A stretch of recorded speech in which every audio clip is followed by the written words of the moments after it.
Excelente, y para moverlo. Con este. Y me lo regresamos. Es que no está en vertical, por eso se... Y para hacia abajo para ir avanzando las páginas. Este sí lo vamos a tener que hacer. ¿Lo están viendo? Hacia atrás y hacia adelante. Y apunto a la computadora. Ah, ya. Ah, ok, ya lo vi. Excelente.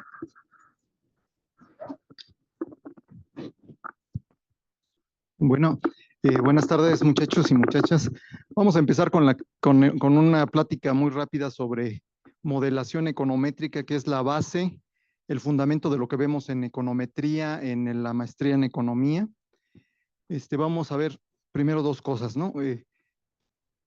Una materia fundamental que llevarían en la clase en el posgrado en economía sería la clase de teoría de la probabilidad y la estadística. Estas dos teorías las vemos, nos sirven para algo que se llama econometría, que los economistas usamos, es una técnica, una metodología que utilizamos y que está basada en el modelo de regresión lineal y que nos sirve para tres cosas: para hacer pronósticos de variables, nos sirven para hacer simulaciones y para crear escenarios. Pero nosotros, a diferencia de otras áreas del conocimiento, lo que hacemos es que la econometría está fundamentada en la teoría de la probabilidad, ¿verdad?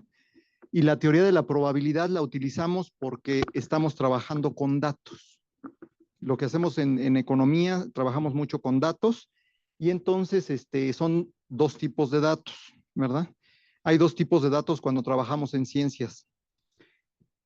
Hay los datos experimentales y los datos de tipo observacional o que los observamos.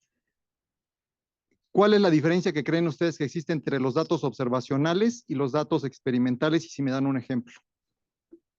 ¿Quién? Tú generas los datos en un ambiente controlado, en un laboratorio. Imagínense ustedes un químico o un médico haciendo un experimento donde controla el ambiente, ¿no? Controla todo eso. Por ejemplo, si estuviéramos en un laboratorio, a lo mejor podemos controlar para generar una reacción, podemos aplicarle una cantidad de calor, controlar la presión en la que se está ejecutando el experimento, etcétera. Controlamos el experimento. Y cada que ejecutamos el experimento, ¿qué hacemos? Tomamos datos. Entonces estamos generando datos de tipo experimental, donde nosotros en un laboratorio, donde controlamos todo al máximo, se trata de datos de tipo experimentales, generados en un laboratorio y los escribimos los datos, ¿sí? Ahora, datos de tipo observacional, ¿quién tiene alguna por ahí idea? Datos observables, ¿en qué diferirán de los datos del laboratorio? Exacto, existen. Ya existen los datos, me voy al INEGI, al Banco de México o algo y descargo una base de datos, ¿sí está claro? Entonces, hay unos datos que yo observo y hay otros que yo genero en un experimento controlado. Pensemos en lo siguiente. Piensen en el mercado de un bien, no sé, por ejemplo, los celulares, ¿verdad? En el mercado de celulares, oferta de celulares, demanda de celulares. El celular tiene un precio o la renta del celular tiene un precio y hay una cantidad que se vende a ese precio. Entonces, a ver, esos datos no los genera, si el celular cuesta 15,000 pesos y la cantidad demandada de celulares son 100,000 celulares a 15,000 pesos cada uno, ¿generamos nosotros esos datos de 100,000 celulares a 15,000 pesos cada uno? No, ¿verdad? ¿Quién generó los datos? A diferencia del experimento controlado. ¿Quién generó los datos? ¿Sabemos quién los generó? ¿Quién? ¿Los usuarios?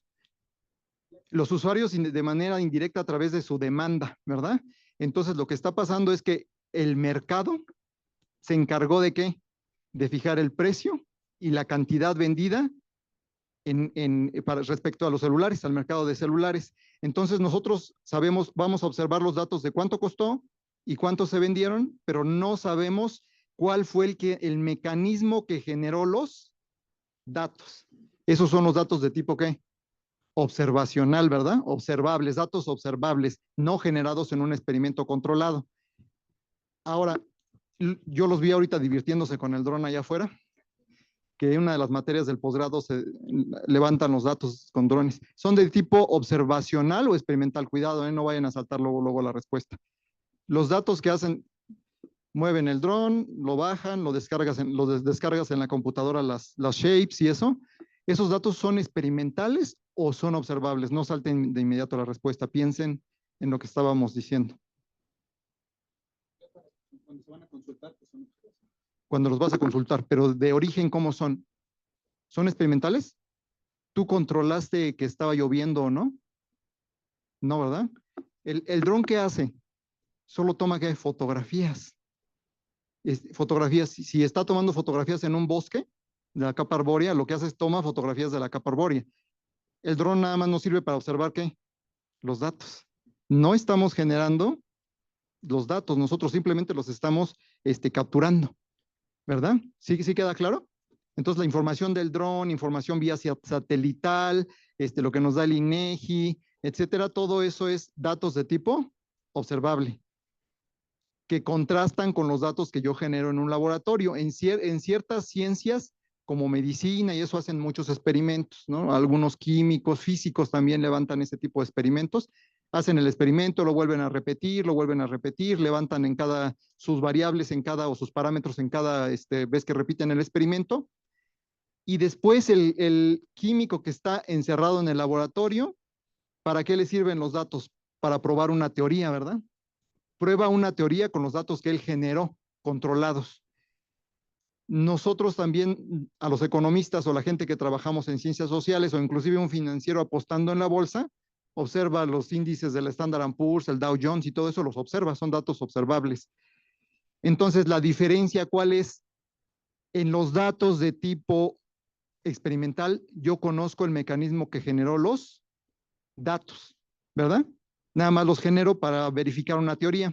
En cambio, cuando estoy no trabajando en un laboratorio, sino con datos observables, y que ese es el caso de las ciencias sociales, casi todas, estás trabajando con datos de tipo observable, donde yo no conozco el mecanismo que generó los datos, porque yo no controlé la presión atmosférica, no controlé la cantidad de calor, no controlé la combustión, no controlé nada, simplemente los recogí y no sé cuál es el mecanismo o la ecuación que gobierna los datos. ¿Sí está claro? Entonces, el químico o el médico sí conoce la ecuación porque en realidad fijó las cantidades y nosotros no las estamos fijando. Eso es una diferencia súper importante porque entonces yo lo que voy a necesitar hacer como científico social es observar los datos y robarle esos datos, extraerles a los datos una ecuación que yo me tengo que imaginar cuál es la ecuación que gobierna los datos. ¿Sí está claro? Y en cambio, si soy el que hace el experimento, pues yo sé cuál es la ecuación, aunque no esté explícita en forma matemática, sí sé cómo es esa ecuación, más o menos, porque yo la definí. ¿Sí está claro? Entonces, en ciencias sociales nosotros observamos los datos y a partir de ahí tratamos de robarle a esos datos la ecuación que los generó. En la medida que yo sea capaz de, a través de teoría de la probabilidad, matemáticas y economía combinadas, robarle a los datos el mecanismo que los generó o la ecuación que los generó, yo voy a poder pronosticar mejor lo que está sucediendo en la bolsa de valores o voy a poder pronosticar mejor lo que pasa con una política pública, ¿no? ¿Cuál sería el impacto de una política de becas para jóvenes que no están, que están desempleados? También podría yo extraer esa ecuación y a partir de ahí hacer pronóstico, simular cuál sería el resultado de una política pública, o también podría yo hacer otra inferencia que sería, por ejemplo, hacer una simulación, ¿no? Entonces, de eso se trata. Por eso es que aquí este libro, que es el que revisamos, el doctor Spanos, que por cierto este año estuvo dando clases con nosotros en la teoría de probabilidad estadística, vino a dar clase aquí. Él lo que hace es esa diferencia. Hacemos estadística y probabilidad, pero con datos de tipo observacionales llamamos, o datos observables. ¿Hasta aquí está claro? Muy bien, esa diferencia es importantísima. Y entonces yo lo que voy a hacer, no voy a definir mi experimento, ¿eh? Yo lo voy a observar. Voy a poner un ejemplo rápido porque vamos a empezar a ver algunos datos. No trabajo ahorita con la parte formal porque eso es hasta el curso.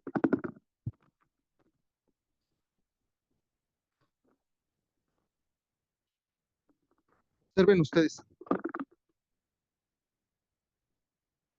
Voy a hacer un experimento que también se usan en economía, pero son muy, muy raros.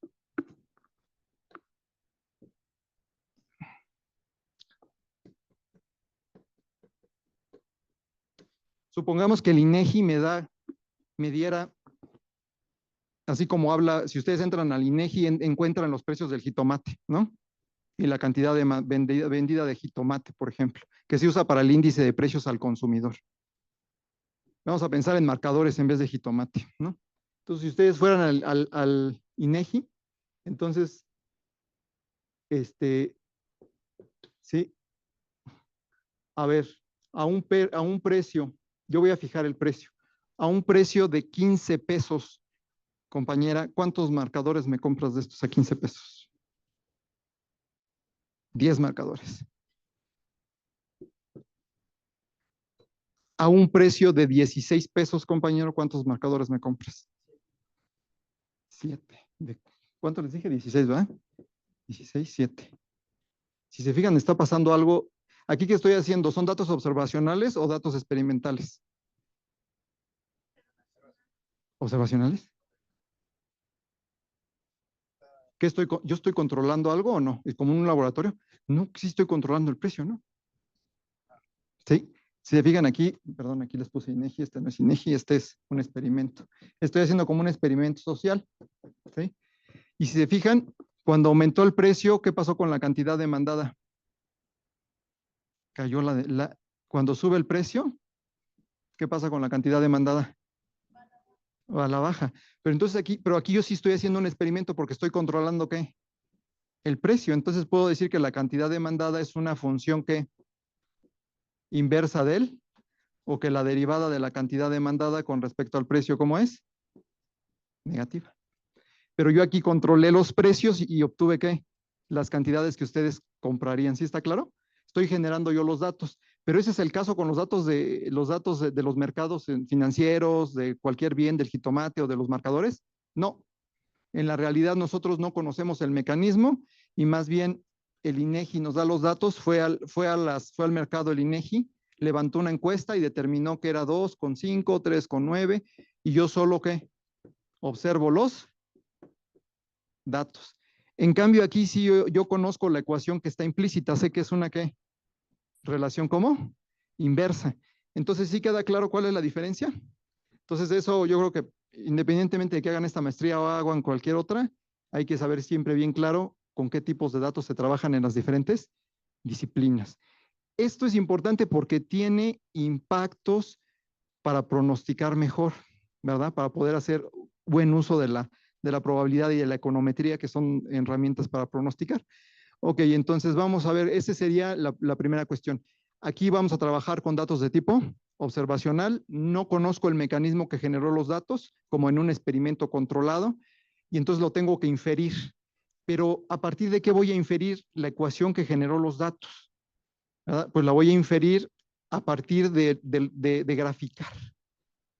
Graficar los datos y observarlos y a partir de ahí tratar de robarme el mecanismo que genera los datos. Vamos a ver unas gráficas, ¿sí? Que son muy importantes para esto.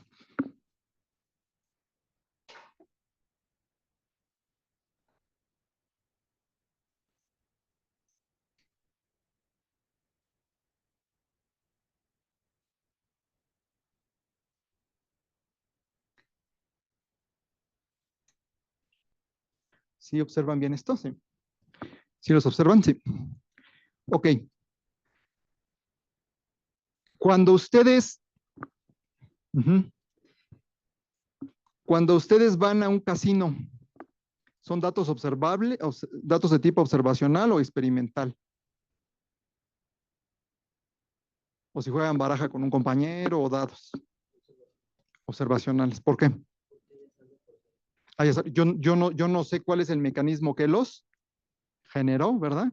Solo sé que tengo dos dados, los aviento y si mi variable aleatoria es la suma, estoy apostando a que voy a adivinar la suma de las dos caras de los dados, solamente los voy a observar, no el resultado, no lo generé, yo no controlé el experimento. Voy a observar qué sucedió y voy a apostar a lo que sucedió. ¿Sí está claro? Entonces, si yo hago esa apuesta y digo mi variable aleatoria de interés es sumar las dos caras de los dados y adivinar cuál es el resultado, pues ustedes van a observar algo como esto. ¿Sí alcanzan a verlo? ¿Qué les pueden salir? En un dado le puede salir 1, 2, 3, 4, 5 y 6. Y el otro dado es esto. Entonces van a salir pares, ¿verdad? Si la variable aleatoria es la suma de las dos caras, entonces aquí están ya aquí estos son los resultados, el espacio de posibilidades. Y acá abajo tengo los resultados. Este 3 es el resultado de ¿qué? De que me salió en un dado ¿qué? Un 2 y un 1 o un 1 y un 2, ¿verdad? Son las posibilidades. ¿Cuántas tiradas hice aquí? Aquí hice 100 tiradas. Lancé 100 veces y estuve adivinando. En la primera tirada, ¿cuánto salió? En la segunda, 11. Entonces, este es un dato que son datos de tipo observacional, ¿sí? Observables. Ahora, lo que queremos hacer en la apuesta es ganar, ¿verdad? Apostar y ganar. Viendo esos datos de abajo, que es 3, 10, 11, 5, 6, 7, ¿a qué le tienen que apostar? ¿A qué número? ¿Cuál número es el que va a ganar? Estamos buscando una regularidad, ¿verdad? sintetizar la información. Les estoy diciendo, vean este cuadro y sinteticen la información y denme un solo número al que hay que apostarle. O sea, a partir de mis datos que estoy observando, voy a buscar patrones o regularidades en los datos para poder apostar bien. Y si puedo incluso inferir una ecuación que gobierne esos datos, sería ideal, ¿no? Si yo supiera la ecuación que gobierna esos datos que están ahí caóticos, entonces sería ideal porque entonces yo podría pronosticar mejor y ganar en las apuestas. Entrar a la bolsa de valores y apostarle al Dow Jones o al Standard & Poor's o cualquier cosa, ¿no? Al IPC de México o en el tipo de cambio Forex, ¿no? En el mercado de monedas. Pero a ver, entonces ahí la pregunta es, ¿a cuál le apostarían? ¿A cuál? ¿Al 7? El compañero dice que al 7. ¿Tú a cuál le apostarías, compañero? ¿Al 7? ¿Qué fue lo que viste ahí para que apostarle al 7? Es el que tiene más frecuencia, el que aparece ¿qué? Más veces. Entonces lo que el compañero buscó, ¿qué fue? Una regularidad empírica. Observo mis datos y busco ¿qué? Regularidades de tipo empírico.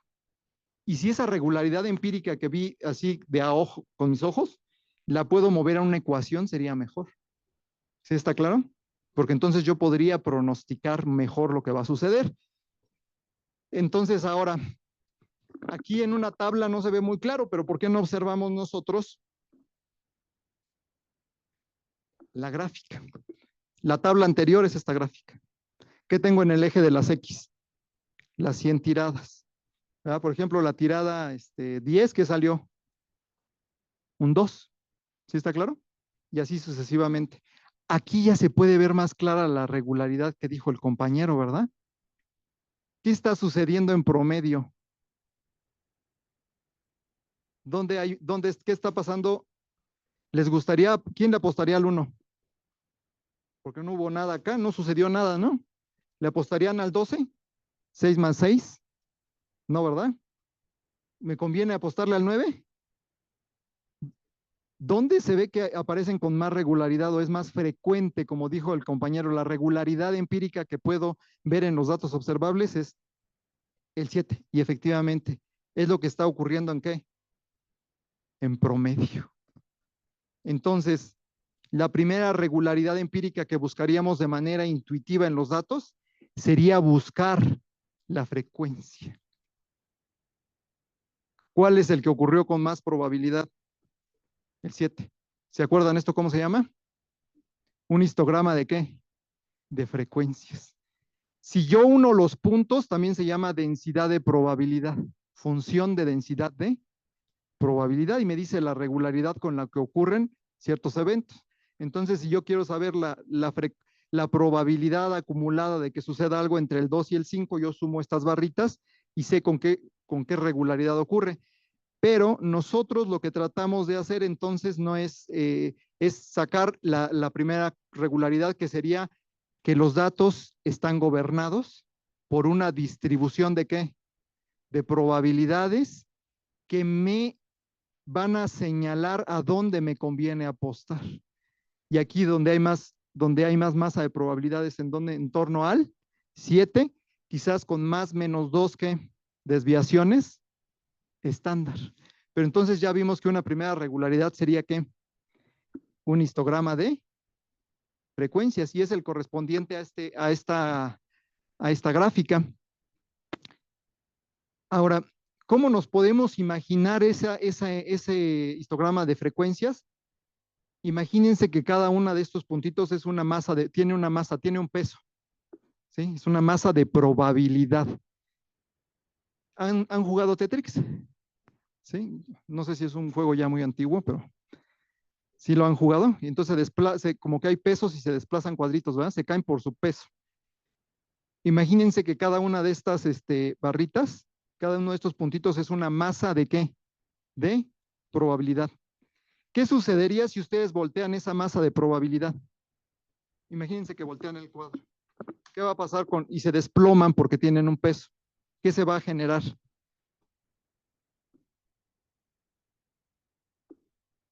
El histograma de frecuencias. Y con ese yo voy a poder saber ya que me conviene apostarle alrededor de qué? Del número 7. Entonces, vamos a decir nosotros que los datos tienen que, todos los datos observacionales van a tener atrás una distribución de probabilidad que no necesariamente va a ser una distribución de tipo normal, una campana de Gauss así suave y regular.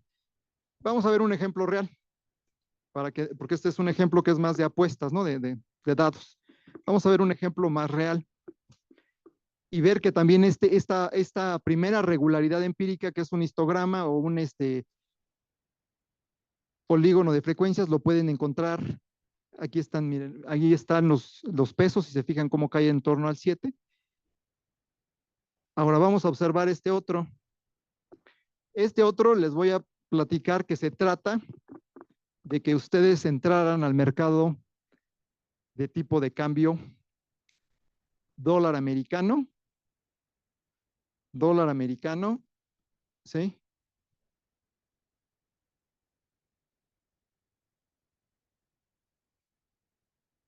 Sí, del tipo de cambio dólar americano contra el dólar canadiense. Es como si ustedes ahorita entraran a vender dólares, ahorita que está toda la incertidumbre, ¿no? Quiero vender dólares para ganar por comprar y vender, comprar y vender. Cuando se devalúa, ¿qué hago?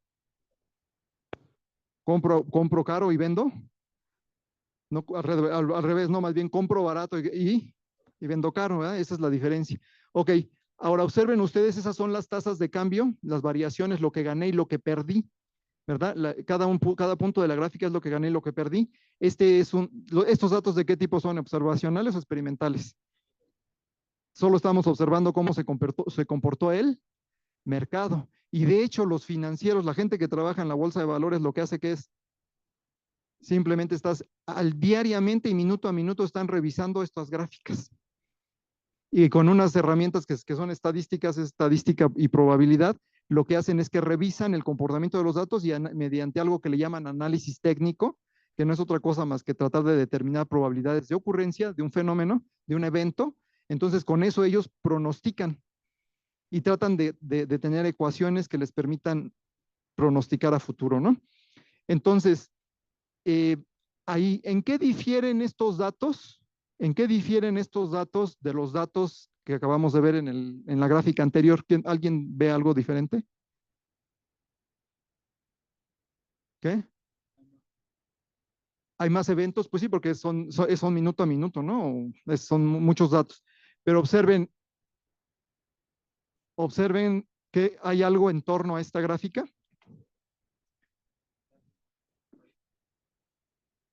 Tiene muchos puntos afuera, ¿no? Se fijan que aquí está la media. ¿La media cuánto sería? 0. En promedio yo, de las veces que gane más las veces que pierda, voy a ganar ¿cuánto? En promedio, 0. Eso es lo esperado. Entonces, ¿qué es lo que conviene hacer en el mercado de valores? Si tengo suerte, me salgo mejor, ¿no? Porque yo sé que si sigo apostando eventualmente, ¿cuál va a ser mi retorno neto? 0. ¿Verdad? Sobre todo si tienes poco capital, porque si tienes mucho capital puedes aguantar las apuestas y a lo mejor ganar más. Ok, pero entonces ustedes observen aquí hay media 0, pero lo que dijo el compañero es real. Hay muchos puntos donde yo gano mucho y muchos puntos donde puedo perder todo. A diferencia del otro diagrama donde todo estaba muy estandarizado, muy bonito, no había la varianza, yo podía dibujar la varianza, déjenlo dibujo acá. Lo voy a dibujar acá para que se compare.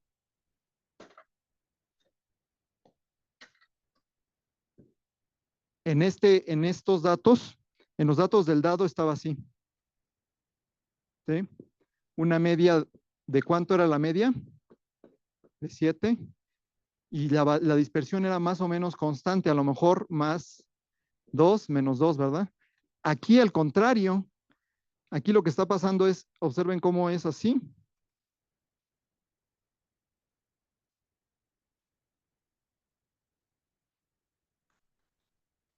Ahorita con Trump seguramente estamos así, ¿no?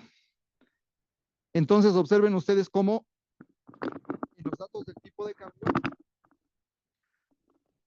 la media es constante también igual que acá, ¿sí? Pero la media es 0, yo pierdo en promedio en el mercado de divisas, puedo puedo ganar en promedio 0 si me mantengo en el largo plazo, pero la varianza o la volatilidad en torno a la media es muy grande. ¿Sí? Entonces, imagínense que piensen cómo sería el histograma. El histograma de o la regularidad que el compañero mencionó era una cuestión así normal, bonita. ¿Cómo creen que va a ser esto? Estos son los puntos que se desploman y se forma un histograma, ¿no? ¿Cómo sería este histograma? ¿Qué diferencia tendría de este? Aquí hay más puntos en donde. Más puntos cerca de la media, sí, tendría una media de ¿cuánto? De 0. Pero, ¿qué pasaría en las colas de la distribución?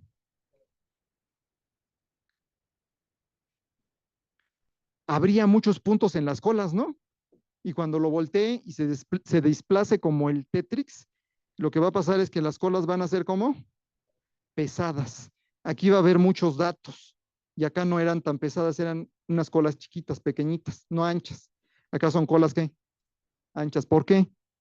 Porque la ocurrencia de eventos extremos donde yo pierdo todo o gano mucho son más frecuentes. Entonces, si a ustedes les gustan las emociones, pues aquí pueden ganar o perder mucho porque el mercado hace eso, ¿no? Genera datos que tienen un alto nivel de incertidumbre, mucha volatilidad o varianza y por lo tanto el histograma correspondiente o la regularidad sería apropiado modelar estos datos no con una distribución de tipo normal, sino con una distribución que tenga colas más pesadas.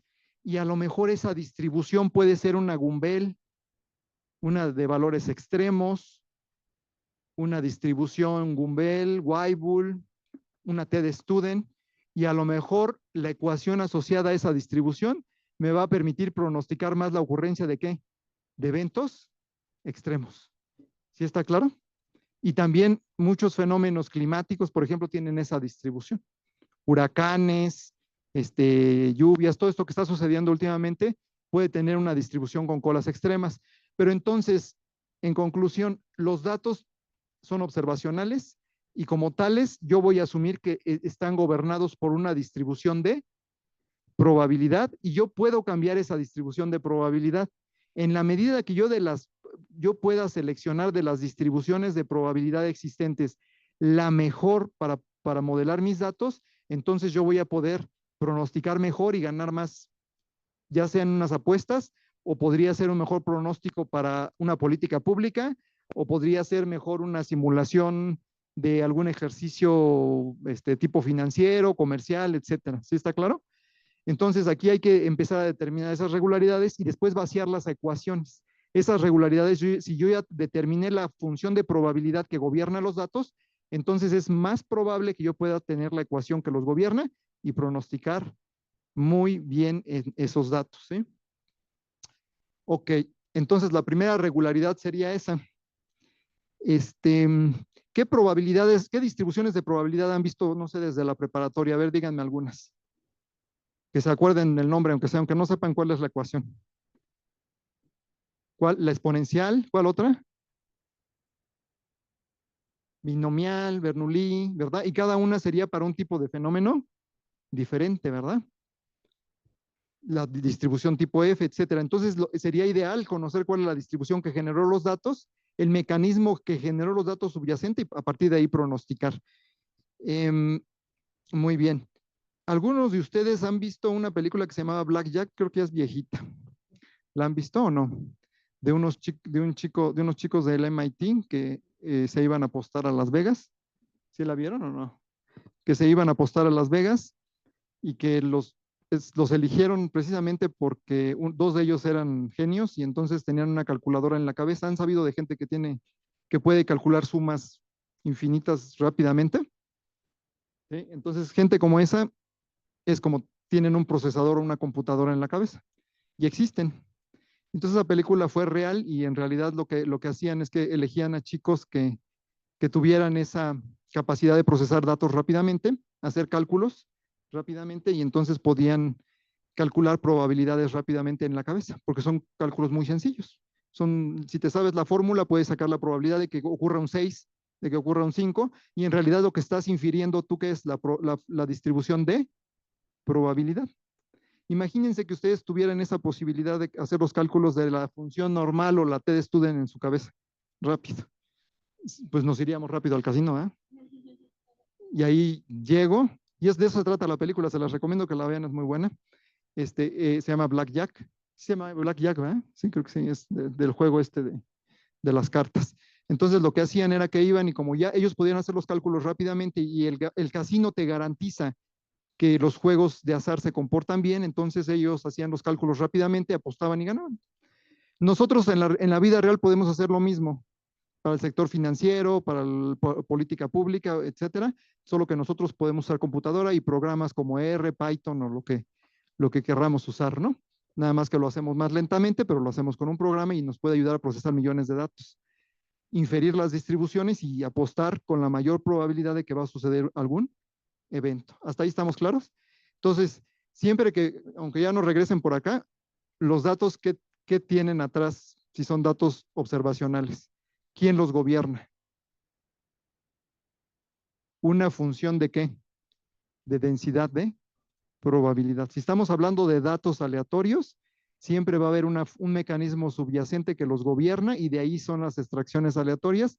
Tendrían una distribución de probabilidad y esa sería una de las primeras regularidades empíricas que tendríamos que observar en los datos si queremos apostar bien.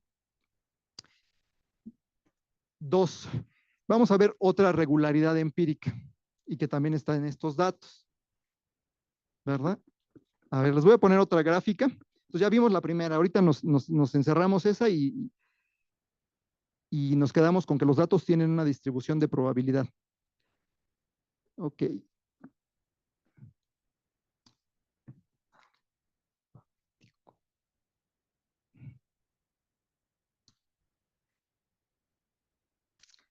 ¿Qué otra regularidad probabilística pueden tener los datos de tipo observacional y que yo puedo vaciar en una ecuación que después me permita pronosticar?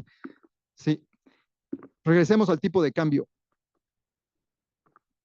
¿Ustedes creen que si el día de hoy el tipo de cambio peso dólar está en 19.24, ¿no? Mañana, ¿de cuánto va a ser? Así como en esa gráfica. ¿Cuál sería su mejor apuesta?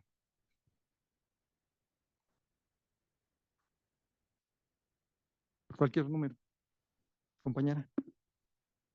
Sí, tú. ¿Qué dijo la compañera? ¿Estaría qué? Cercano. Si dos números están cercanos, debe haber cierta relación, ¿verdad? Entre los números. Si me hubieras dicho un número, no sé, muy lejano, a lo mejor no hay relación, pero hay relación. Entonces, a lo mejor mi apuesta podría ser, la mejor apuesta, a lo mejor es que si no sale Trump y dice algo raro, pues a lo mejor es que de 19.24 pase a 19.25, ¿no? Y entonces yo estoy tomando como mi pronóstico de ahorita depende de qué, del valor anterior de la variable, ¿sí lo ven? A eso se le llama dependencia de Markov y es un tipo de dependencia probabilística y que nosotros vamos a aprovechar esa regularidad en los datos para poder, para poder pronosticar. Dependencia. Pero si yo pienso en dependencia, también es que existe algo que se llama ¿qué? Independencia. Piensen en una moneda. Si ustedes se ponen a lanzamos una moneda ahorita y cae sol. Vuelvo a lanzar la moneda otra vez y cae sol. Vuelvo a lanzar la moneda otra vez y cae sol y sigue cayendo sol, sigue cayendo sol. ¿Habrá dependencia en ese resultado? No. ¿Por qué?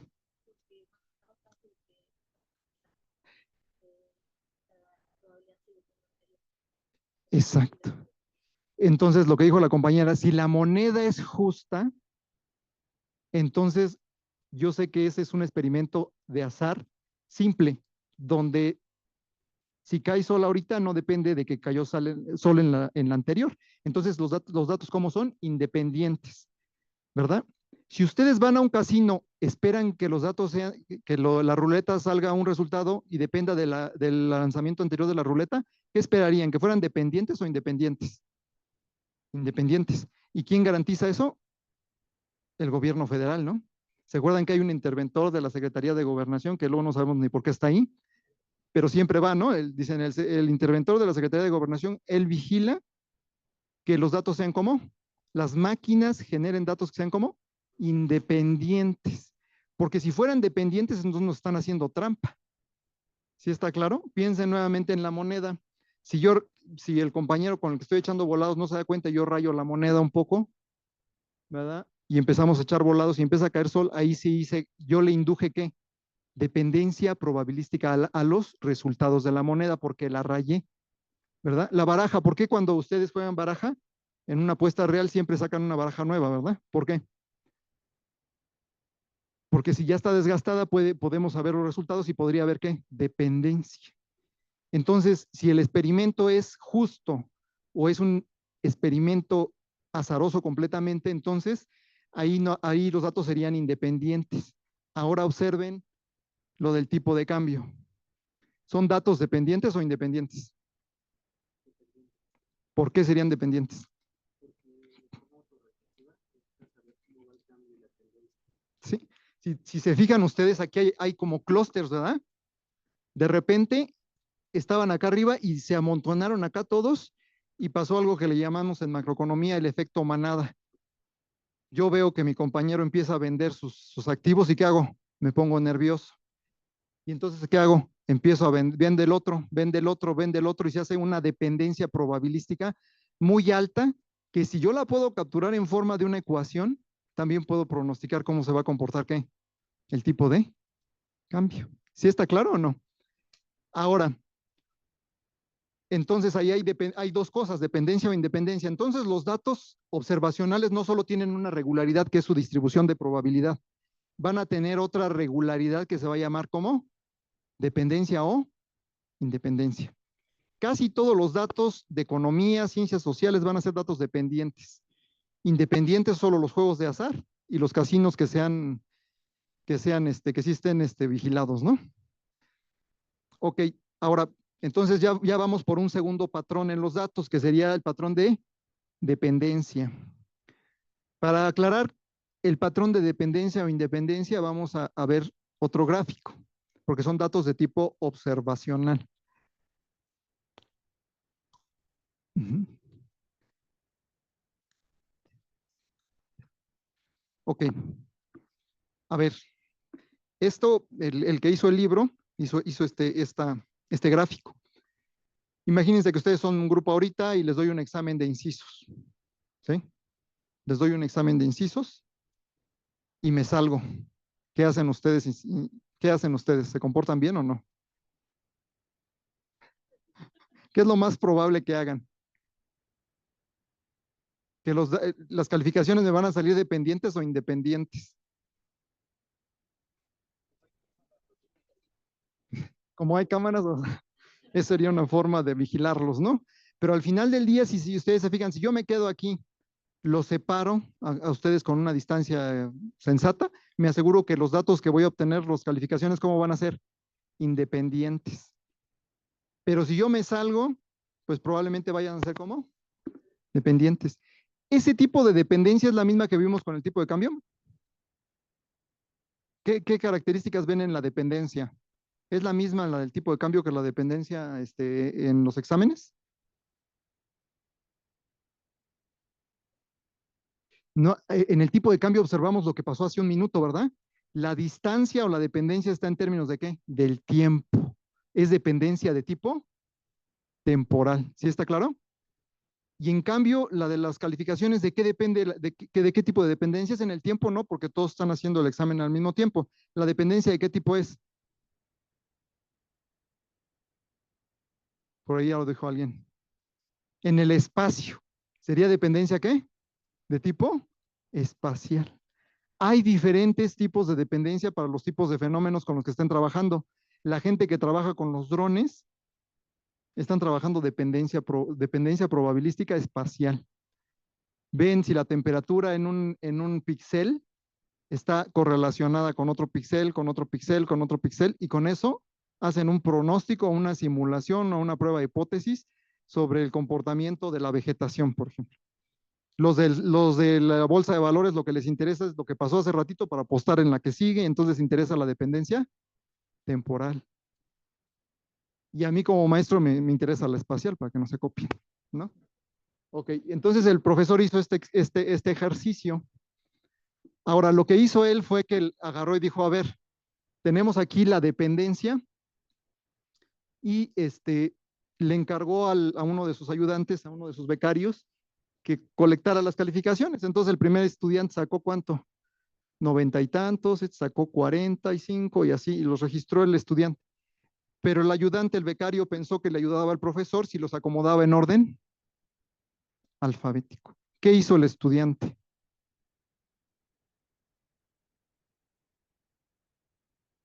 En lugar de pasarle los exámenes así, agarró y dijo, se lo voy a ordenar en orden alfabético al profesor para que lo pueda pasar a su lista. ¿Qué hizo el estudiante al acomodarnos en orden alfabético? ¿Cuál era el orden que nos interesaba? ¿Orden aleatorio?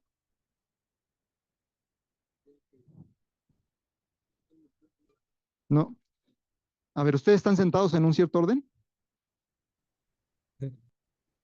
Sí, ¿no? ¿Qué pasa si de repente yo muevo a las compañeras para acá? Ya es otro orden, ¿no? O muevo a uno para allá, otro para es otro orden. Entonces, las calificaciones para que haya dependencia espacial dependen de qué? Del orden en el que ustedes están sentados, ¿no? Pero ¿qué pasa si a mí me pasan la lista no como están sentados, sino de qué manera me la pasan? En orden alfabético, ¿qué pasó? Destruyeron la información sobre qué? La dependencia espacial. Tendría que mantenerse, me tendrían que haber dado en la lista ella, sí sé quién está sentado qué, a un lado de quién, para ver quién era el que sacó el 9 y quién sacó el 7, pero porque le copió al otro, ¿no? ¿Sí o no? Entonces la dependencia es otro patrón que tienen los datos y esa siempre va a existir, esa dependencia. Y si nosotros sabemos cuál era el orden o la dependencia que existía, voy a poder pronosticar. Así como yo puedo pronosticar el tipo de cambio porque sé que ayer fue de 19.21 y hoy voy a aprovechar esa información para pronosticar a futuro qué va a suceder, también en la dependencia de tipo espacial. Y hay otros tipos de dependencias, dependiendo las disciplinas de la ciencia en la que estén trabajando. Los topógrafos tienen un tipo de dependencia, los economistas y financieros trabajan otra cosa, los físicos, los matemáticos, todos trabajan con diferentes tipos de dependencias. Ok, observen cómo estaban en orden alfabético y ahora observen qué pasa si los regresamos como hicieron el examen. Aquí están en orden alfabético. Acá está como como estaban sentados. Aquí sí se ve más claro, ¿verdad? Este fue el que sacó calificación alta y quienes le copiaron. Entonces, estos dos, ¿no? Los que cometieron el error fue que los que le copiaron a este, ¿no? Porque está ahí la dependencia. Pero si se fijan que hay un ciclo muy claro, hay información de dependencia. Vean cómo aquí hay dependencia de esta con esta, va hacia abajo, ¿se fijan? Hay dependencia, ¿sí está claro? Ok, esa sería otra regularidad que encontramos en los datos. Primera regularidad. La primera regularidad es los datos tienen una distribución de frecuencias. Dos, los datos tienen dependencia o independencia. ¿Sí está claro?